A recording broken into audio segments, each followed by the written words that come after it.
Namaste students, I am Dr. Aziz Mohammad Khan from Department of Food and Biotechnology, Jyoti Vidyapith Women's University, Jaipur. Today I am going to discuss about the topic starter culture, and the subject name is Food Biotechnology, and the discipline is Food and Biotechnology. The topic is related to BSc BT sixth trimester. So first, starter culture. What are the starter culture? Uh, Starter culture are the some specific culture of microorganism. Okay, some specific culture of microorganism which are used for the production of some desired food products. Okay, these are the starter. Uh, these are the starter of the fermentation process. Okay, uh, we add these microorganism so that for production of any kind of product, these microbes can initiate fermentation. Okay, so they are known as the starter. Because of the initiation process of fermentation, these microbes are known as the starter cultures. Suppose that we have to prepare beer, we have to prepare wine. Okay, so what will be the starter culture? Starter culture for the production of wine. For the production of wine, the microbes will be the starter culture, and what will be the microbes? Yeast, that is Saccharomyces cerevisiae. So for the production of wine in the fermentation process, we need to add yeast as starter culture to initiate the fermentation process. So this is the actual meaning of starter culture. Starter culture are actually the pure form. Okay, the one of the most important thing is that starter culture are actually the pure form of microorganism. Okay, pure strain of microorganism, and sometimes some other microbes can also be mixed in the fermentation process for the production of microorganisms.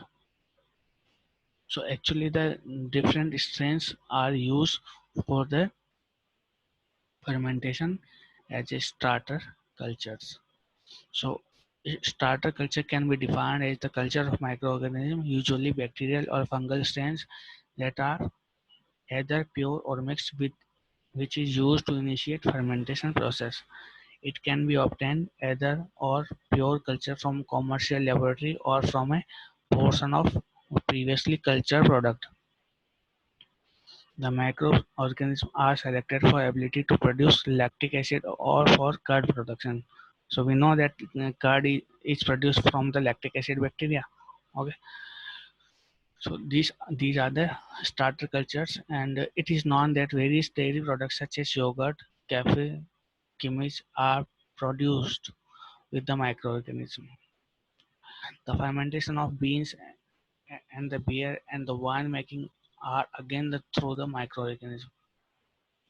In addition to these, cheese and butter, sausages, pickles, olives are also the products of fermentation products which are derived from the starter culture. So there are direct benefit of microorganisms for the production of food. This is the reason why use in the production starter culture. So how many microbes can be in the starter culture? We can use one or more microorganism as a starter culture. Okay, if you are using one microorganism, it is starter culture. If we are using one or two or more microorganisms, that these are also known as the starter culture.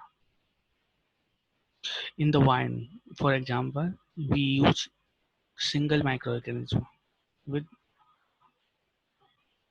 acidophilus, while other products such as yogurt and kefir have two or more microorganisms. Okay, so different strains of the same yeast can be used in the wine making, and other strains can be used. A single type of microorganism have a different types of strains which can be used for the production of different varieties of products. Different varieties of products can be prepared from the different strains of the same microorganism. Okay, so these are the example of some starter culture. Two types of starter culture are there. The first are lactic acid production producing microorganisms, and other are non-lactic acid producing microorganisms. What are the lactic acid producing? Rods and cocci, which are Lactococcus, Streptococcus, Leuconostoc, and Pediococcus, and Lactobacillus are the example of lactic acid producing bacteria. And non-lactic acid producing include bacteria, yeast, and molds, which can be used for the production of various kinds of food products. So, how we select the starter culture?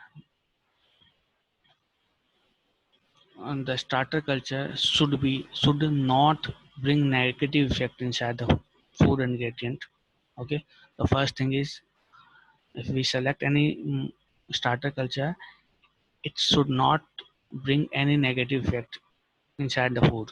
Okay, it must improve the flavor of the food.